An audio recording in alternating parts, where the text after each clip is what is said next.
Hello friends, welcome to my channel Speak Root. Today we're going to listen to a powerful story based on how I broke my fear of speaking in 3 steps. It's going to be emotional, deep, and maybe even life-changing. If you're new here and haven't subscribed yet, please do because I upload one inspiring English learning story every single day. I still remember the day I froze in front of 20 people.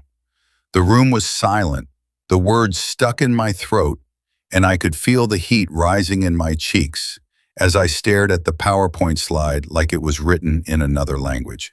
It wasn't, it was English. And English has become my prison. You see, I wasn't always afraid. As a child, I actually loved languages. I used to mimic movie lines in front of the mirror and pretend I was giving interviews like celebrities do. But somewhere along the line, my voice got trapped. It began in school. I knew the answers, but my pronunciation wasn't perfect.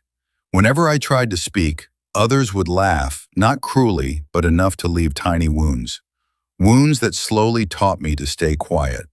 Then came college. Group discussions, presentations, Viva exams, all in English. I had so many ideas, but they never made it past my lips. I would sit in silence, nodding, pretending. One time, I tried to speak up in a debate. I said, "According to me," and someone laughed at my accent. I smiled and sat down. That one moment built a wall I couldn't climb for years. Because fear doesn't grow overnight, it grows in layers. By the time I finished university, my fear of speaking English had transformed into a belief. I am not meant for this language. And once you believe that lie, everything your dreams, your confidence, your future starts to shrink. The job interviews were the worst. I prepared answers, practiced them in front of the mirror, even wrote them down and memorized. But when the interviewer asked, "So tell me about yourself," my throat would close and the room would start spinning. I failed 6 interviews back to back. Each rejection felt heavier than the last. It wasn't because I didn't have skills. It was because I couldn't speak with confidence. And in a world that runs on communication, silence is failure. One day, after another failed interview, I came back home and didn't speak to anyone for hours. My mother sat beside me and said, "Maybe you're not meant to work in English. You can find something local." She didn't mean to hurt me, but it shattered something inside me, because I knew she was saying what I feared the most, that maybe I should give up. Maybe English wasn't for people like me, and for a while I believed it. I stopped trying, stopped applying, and stopped dreaming. But something strange happened. One night I was scrolling through YouTube, mindlessly when I came across a video.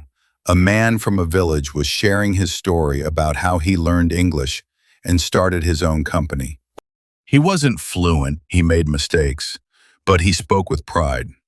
And that pride lit a fire in me that I hadn't felt in years. Because if he could speak with that confidence, why couldn't I? I paused the video, looked in the mirror, and asked myself, what if the problem isn't English? What if the problem is fear? And just like that, something inside me cracked. For the first time in years, I stopped feeling ashamed.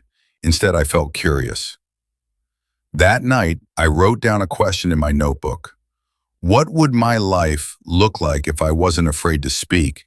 And under it, I wrote my first promise. I will not let fear decide my future. That was the beginning. Step 1. I stopped fighting fear and started inviting it. Before that, I used to treat fear like an enemy, something I had to kill, destroy, bury. But fear doesn't go away when you fight it. It grows stronger. So instead, I started inviting fear like an old guest. I began small. Every morning, I recorded a 60-second audio of myself speaking in English. Just 1 minute, no script, no perfection. Sometimes I talk about my breakfast, sometimes about my favorite film. At first, I hated hearing my voice. It sounded broken, unsure, and awkward. But I kept going, every single day, not to sound better, but to become less scared. Because when fear becomes familiar, it loses its grip. After a week, I posted a voice note in a small English learners group. My hands were shaking, but I hit send anyway. And you know what? No one laughed. One person even said, "You speak clearly."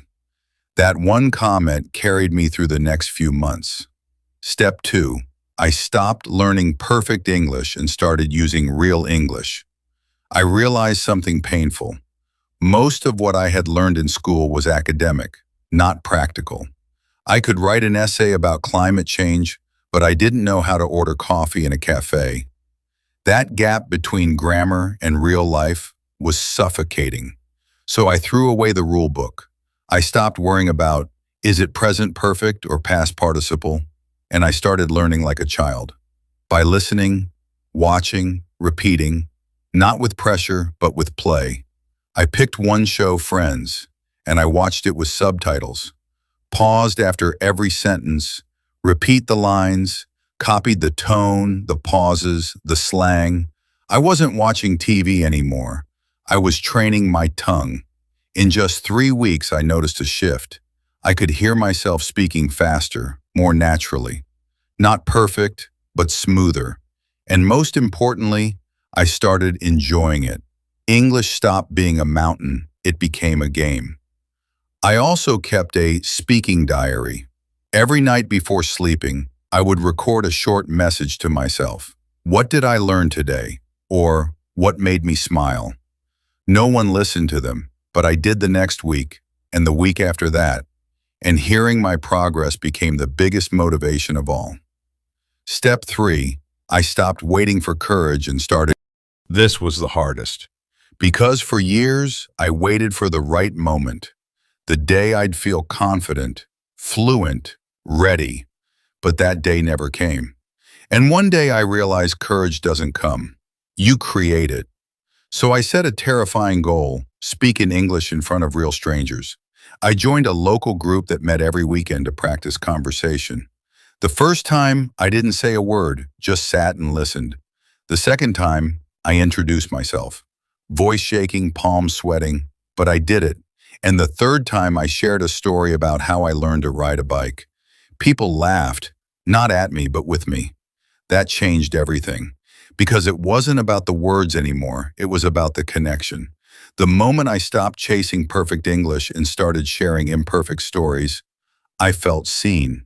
From there, things moved faster. I started volunteering to host discussions.